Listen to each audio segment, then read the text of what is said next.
Super.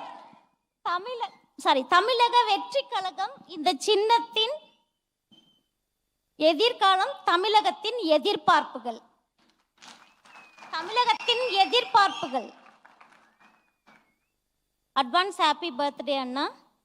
என்னுடைய தளபதி விஜய் அண்ணா அண்ணா கிட்ட நான் வாங்க வந்திருக்கிற விருது, பாப்பா 10th படிக்கிறாங்க. இப்போ விஜய் அண்ணா கிட்ட வாங்க வந்திருக்கிறேன். அடுத்து +2 அப்போ தமிழக முதல்வர்கிட்ட நான் வாங்க வரணும்னு எதிர்பார்க்குறேன். கொஞ்சம் நர்வஸாக இருக்கு. கண்டிப்பாக அந்த இது சக்ஸஸ். அதிக ஓட்டு எண்ணிக்கையில் அண்ணா வருவாருன்றது என்னுடைய நம்பிக்கை. அதுக்கு என்ன பண்ணணும்? நம்ம தட்டுறோம், தூக்குறோம். தட்டுறோம், அண்ணாவை தமிழக முதல்வராக. தேங்க்யூ ஸோ மச் அண்ணா.